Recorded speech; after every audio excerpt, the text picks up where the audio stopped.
तांगशाला बवाराखरनि प्रगति विद्याबाबा रुंनग खरकची साई थामरा नैजि थाम सेबुक थांजाक फ्रमनाय मथानि बुखाथाय इंगै थैदिमु पान्दा संसा जाखा पान्दाव फाइ मानजाखा रं मन्त्री रतनलाल नाथ पान्दाव कक साना थांतानि रं मन्त्री रतनलाल नाथ साका लघुफान जबा हास्तानि मन्त्री अक्रा तामसान ते हास्तानि लुकुरक तामसान अमना नाहारे जबा क्लाइमानि आबो अंखा लुकुफानि रायदा आबना कारिब खरकची साई थामरा नैजि थाम फ्रंनाय रगनति सुप्रीम कोर्टनि दरबार नकनि साक्लायमानति साका सेबुक थांनाय फ्रंनाय रगनि बागै खायरकमुं दंनाय दै फ्रंनाय रगनि सेबुकनि बागै हास्ते हाबां जायतवैनो दंगो हनै साका आसालनि पान्दाव बनकारिब मानजाखा एमएलए सुरजित दत्त टिआर सिसि माइजाफां दीपक मजुमदार नखबै कबनि सामुं दांनाय रक ব্যাপারটা হলো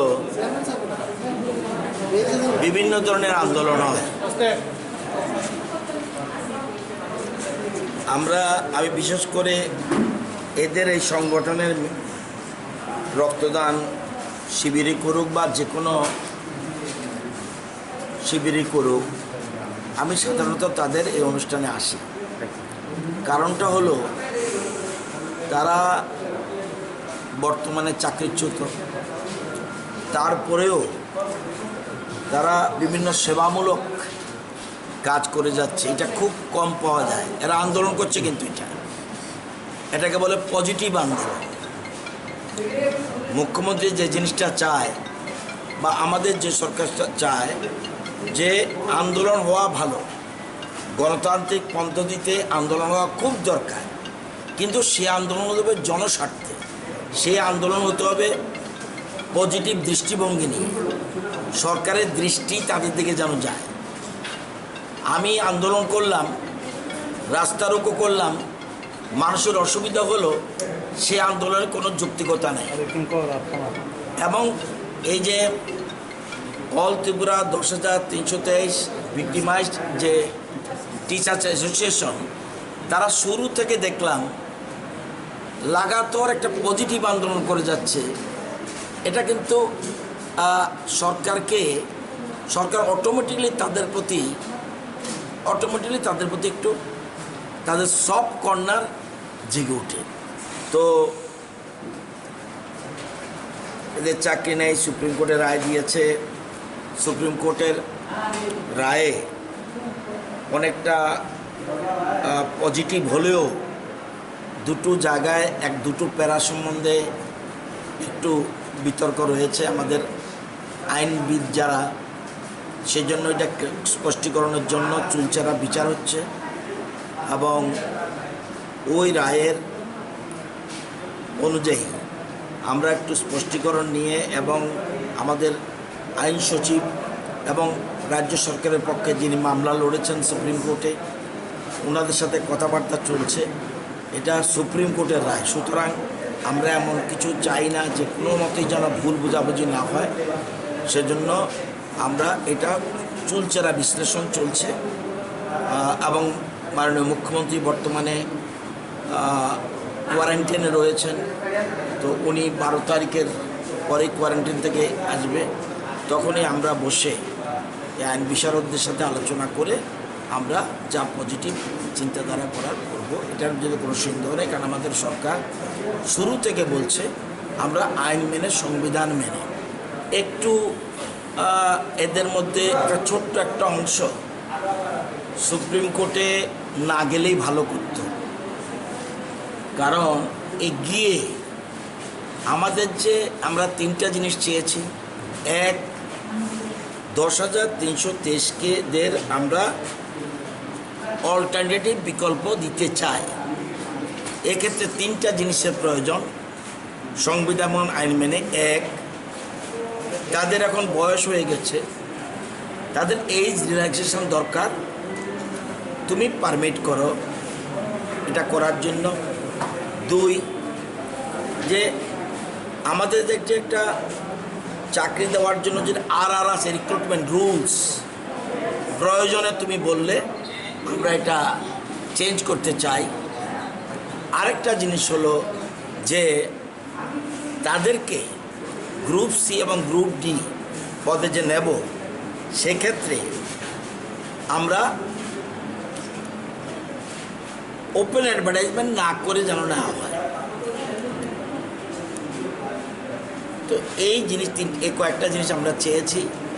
যদিও ওই রায়ের 18 নম্বর প্যারাতে আমি রাজ্যের শিক্ষামন্ত্রী, আইনমন্ত্রী, সুতরাং সব কিছু ওপেনলি বলা ঠিক না, তবু বলছি একটু আমাদের সন্দেহ রয়েছে, সেই জন্য এটা স্পষ্টীকরণের জন্য এটা আমরা আলোচনা করছি।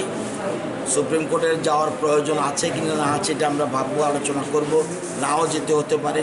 এর মধ্যেই মুখ্যমন্ত্রী কোয়ারেন্টাইন থেকে আসলে এটা একটা, যাই হোক, আমরা কিছু একটা পজিটিভ দৃষ্টিভঙ্গি নিয়ে এগোবো, এর মধ্যে কোনো সন্দেহ নেই।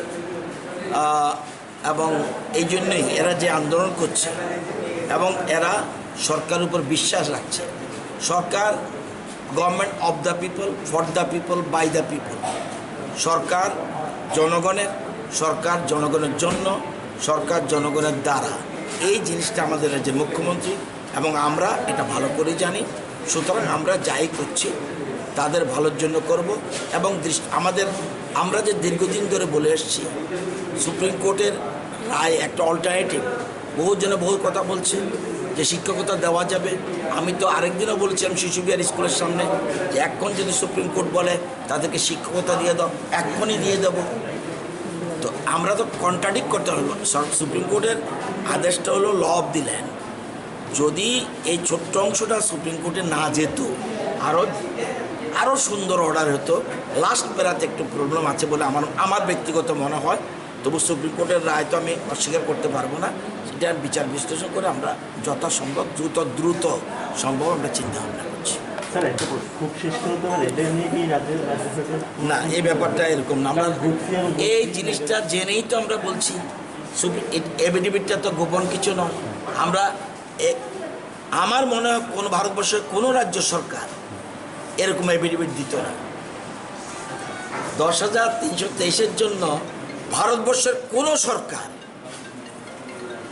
আমরা জানি, আমরা একদিকে বলছি অনেকে গোলা জলে মাছ ধরতে চায়, আমরা তো বলতে পারতাম যে না সুপ্রিম কোর্ট তুই বল। আমরা বলছি না, ওপেন অ্যাডভাইজমেন্ট করতে হলে সমস্যা হতে পারে। সেজন্য দেখা যাবে আমি 10,323 যারা বর্তমানে 9,000 সামথিং রয়েছে, দেখা গেল 3-4 হাজার পেল, বাকিরা পেল না। এই সমস্যা থাকতে পারে। এখনও বলছি এই কথাটা রায়ে উল্লেখ নেই, এই জন্য আমার ভয়। আমরা কিন্তু প্রেয়ার করেছি, আমাদের এফিডেভিট দেখলেই পাবলিক ডকুমেন্ট, সেখানে পরিষ্কার। তো এখানে এদের ক্ষোভের কথা আমরা তো এই ক্ষোভ তো আগে জেনে শুনে আমরা করতাম। বেকারদের জন্য আমরা চিন্তা ভাবনা করছি। শুধুমাত্র সব বেকারকে, ভারতবর্ষের কোনো সরকার সব বেকারকে একসাথে চাকরি দিতে পারবে? আমরা অল্টারনেটিভ চিন্তা করছি। এদের জন্য স্পেশাল কনসিডারেশন। এটা রাগ করলে কিচ্ছু হবে না, এটা রাগের কোনো ব্যবস্থা না। আমি কেন বলবো? সুপ্রিম কোর্টই তো বলছে যে CGতে যদি দেওয়া হয় এটা মোটেই শিক্ষকদের জন্য ডিগ্রেশন নয়, একদম পরিষ্কার। কিন্তু এটা বলতে গিয়েই লাস্টে আমাদের পিটিশনটা ডিসমিস করেছে। এই যে সাধারণ বিষয়টা আমরা কীভাবে নেব, এটা আমরা বসে একটু ঠিক করছি। গ্রুপ সি এবং গ্রুপ ডি লেভেলের যে শূন্য পদগুলো বর্তমানে আছে সেগুলোর উপর তো রাজ্যে বেকাররা আশাবাদী না। তারাও তো পাবে তাদের জন্য। এখানে তো তাদের এখন এই কথাই তো প্রশ্ন। আমরা তো ওপেন বলছি বেকারদের, শুনুন, বেকারদের জন্য আমরা বিভিন্ন রকম কর্মসূচি গ্রহণ করছি। আপনারা জানেন SPO নিচ্ছি, আপনারা জানেন SP 1100 আমরা নিচ্ছি। এর মধ্যে অলরেডি ফর্ম ফিল আপ করছে বিভিন্ন পুলিশ স্টেশনে। আমরা আরও বিভিন্ন রকম আমাদের শিক্ষকতার জন্য আমাদের নিতে হচ্ছে। তো সব কিছু মিলে এগুলির জন্য এরপরে যদি দেখা যায় ওপেন অ্যাডভার্টাইজমেন্ট করতে হবে, করবো। কিন্তু তাদের প্রতি আমাদের সিম্পেথি আছে, পরিষ্কার বাংলা কথা। এর মধ্যে কোনো ঘুরিয়ে টুরিয়ে কথা বলার দরকার নেই। আমার পরিষ্কার কথা, এদের প্রতি আমাদের সিম্পেথি থাকবে। কে কি মনে করলো না করলো, এতে আমাদের যদি ভুল বুঝে, আমরা যদি মানবতা দেখাতে গিয়ে যদি কেউ ভুল বুঝে, তাহলে আর কিচ্ছু বলার থাকবে না। একদিকে বলবে আপনার মানবতা দেখাচ্ছেন না কেন, আবার পিছনে গিয়ে বলবে এসব করা হচ্ছে কেন। বেকারদের কেউ বেকারদের খেপিয়ে দেবে, আবার বেকার দিলে আবার কেউ 10,323-কে খেপিয়ে দেবে। আমরা এই ঘোলা জল করতে চাই না। আমরা স্পষ্টভাবে বলতে চাই তাদের প্রতি আমরা সিম্পেথি দেখাবো, আরও যদি কিছু করতে হয় সেটা করবো।